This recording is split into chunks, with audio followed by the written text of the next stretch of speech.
What I'm happy about so far is the effort that the guys have given. The guys have bought into what I'm coaching, what I'm teaching, and they're coming out here and practicing extremely hard, and that's all I care about right now. What the changes from the past, I couldn't tell you because I don't know what it was like before, but what I've seen so far through 4 practices I've been pleased with. Well, the first thing I want to make sure they're doing is coming out here and living the culture of Ohio State football that Coach Meyer has, and it's going 4 to 6, A to B, and playing with extreme effort. And as long as we can do that, we'll fix anything else that we have wrong. I mean, we got some talented players here that if they can be consistently in the right spots and execute and are going at a maximum effort, we're going to do pretty well. So that doesn't involve much scheme. I know. It doesn't matter what we do schematically. I mean, we're going to have a philosophy. We're going to have a system, an identity about what we're doing. But really, it's all about how hard we play and how consistent we are doing it. Well, one thing that jumps out at me is we're young on defense, but I think we're very talented. That people want to say you're inexperienced. Well, that will only last for so long.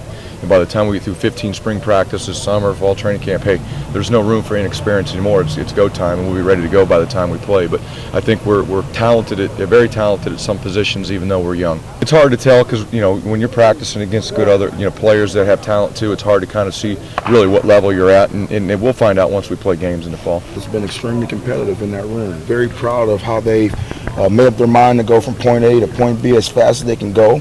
They're not sitting there evaluating the next step. They're just going, and they're accepting their mistakes as they go, and they're getting better from it. I just love the competition. They know it's a competition amongst each other. It's healthy, and it's fun to watch a bunch of guys get better at the same time. It really is. I'm just based upon the end of the season status. All right, Zeke was the next back end. Then it was Rod, but they understand that at any given point in time that can change.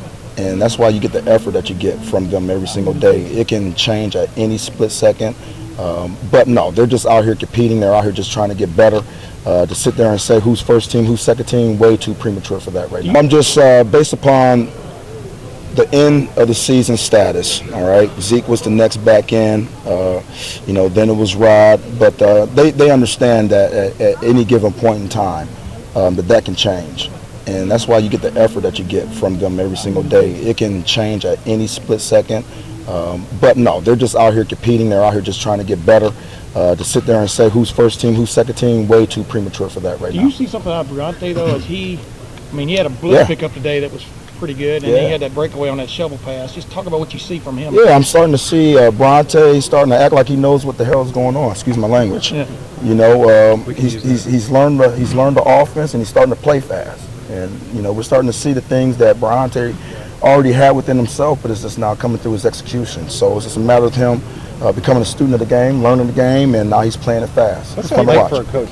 I said it has to be replaced.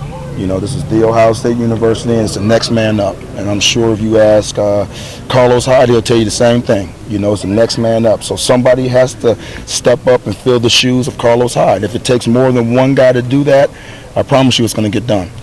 Well, I'll tell you what, it's not different. He's still going hard as he can possibly go. The one thing about Bryante, he walked in the door with Ezekiel. I'm sorry. The one thing about Ezekiel is that he walked through the door with an incredible work ethic, and that has, sustained. Now it's a matter of him taking his game to the next level, anticipating a little bit quicker, understanding defense a little bit more. So he's still got a ways to go in his development, but he's definitely on track. Rod's doing a phenomenal job right now. He's more physical than he's ever been. Rod being a 6'2.5" back, a little bit tougher for him. Everything's longer. The arms are longer. So that's why you saw a little bit of the struggle with the ball security early in his career.